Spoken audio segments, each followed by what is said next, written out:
Let's end DisneyCember with a movie you probably forgot even came out. Strange World bombed hard this year, and I think there's two very clear reasons for it. One of them is, it wasn't advertised very well. I remember seeing the teaser and being like, oh, that looks kind of neat and different, I'm down for that. And then, I don't think I ever saw a follow-up trailer, and nobody I knew was aware that it was coming out the week that it was coming out. So there was clearly poor advertising. But the second reason is, yeah, it's not that great. I definitely can't say it's bad or awful or anything like that, but it's very, very, very underwhelming. It starts with a group of explorers who are trying to find a new power source as their way of life is slowly fading away. The main character named Searcher, yeah, his name is Searcher, finds a plant that can generate energy, but his father wants to keep going. The explorers decide to take these plants back to the village while the father just disappears, never to be seen again. That is, until years later when it looks like the power source is slowly fading away as well. The plants are still there, but the energy just isn't as strong, and it seems to be getting weaker and weaker. Another crew of explorers, along with Searcher and his family, decide to go back into the mountains, and wouldn't you know it, they discover not only his father, but also a strange world. Will they figure out the mystery of the power source in this strange world? Does this all sound like an analogy for something else? Okay, before I go any further, yes, it is very clear there is a climate changey message going on here, and honestly, it's not as in your face as you would think. Without going too much into spoilers, I actually think the analogy kinda works, and it's creative, and it's interesting. It doesn't feel too preachy until it gets to maybe the last 5 minutes where they do that line where they say, "We're not there yet, but we will be." Kind of like that pompous American Beauty writing where you have no idea what I'm talking about, but you will. Like, yeah, we got it figured out, but don't worry, you'll catch up. Yeah, that part didn't work for me, but honestly, most things tied around the strange world itself was very entertaining and incredibly imaginative. Look at this place, it just looks awesome. I was complaining about how the planet in Lightyear was so boring, to infinity beyond, bullshit. There is nothing here that's interesting. Here, this whole world I just want to explore and look at and examine and see what does what. And when it is finally revealed what this world is, the look of it really does make a lot of sense. At first I thought it was just looking weird to look weird, but there actually is a reasoning behind how this world works, and I think it's really cool.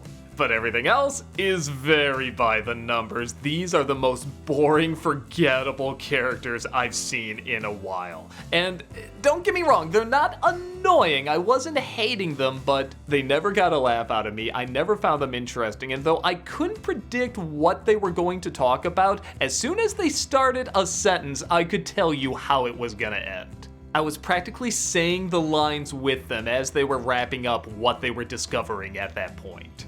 At first I kind of like that Searcher's son has a boyfriend in this. I always feel like anytime they kind of want to sneak in some gay character in a Disney property, it's always done like a little bit at the end in a way that can be edited out very easily so it can be shown in other countries. But at first I was pretty impressed that you see them actually talking and flirting with each other and everything, but guess who doesn't come along on the mission? That's right, the son's boyfriend. So yes, this can still very easily be edited out, but I guess they do talk more about it than in other Disney properties, so I don't know. It's about the closest thing to an interesting interaction in this film, and yeah, of course they don't explore it. What they do explore is the son trying to get along with the father, and the father kind of being a deadbeat and not really in his life, and I mean, does this sound familiar? Of course it sounds familiar. You've seen it a million times. And yeah, it's okay to do something that's been done a million times if you add something new, and there is nothing new here.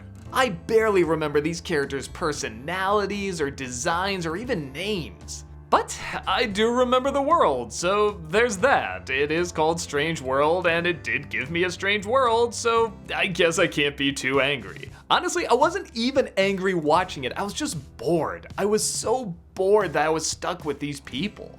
And it's a shame because I do feel like once in a while Disney will try something a little different with kind of these animated exploring films like Atlantis or Treasure Planet, and I do feel bad when they don't do well because I want to see Disney do something different, but A, you clearly gotta market it better, and B, I just don't think you're gonna keep people's attention with this.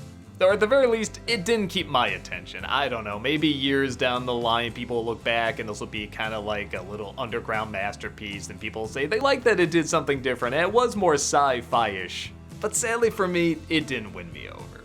I still want to see Disney do some new stuff, but some new interesting stuff. And sad to say, A Strange World just isn't enough to keep me interested in A Strange World. But what do you think? Did you like the film? Did you think it was great and that more people should see it? Or did you think it was terrible and Disney should really just stay in its own lane? Or are you somewhere in between? With that said, how'd you like DisneyCember? Once again, it was so much fun doing this, and I love hearing your guys' feedback and different reactions, and yeah, it's a lot of work, but man, it's a lot of fun, and I love hearing what all of you think about these different movies, shows, and games. I had just as great a time this year as I have all the other years, and I can't wait to do it again next year. Thank you all for not only watching this year, but for just watching all these years. By God, we've been doing this over 10 years, if you can believe that. It's so crazy. I truly do have all of you to thank for that, and I guess there's nothing else to say, but I'll see you next DisneyCember.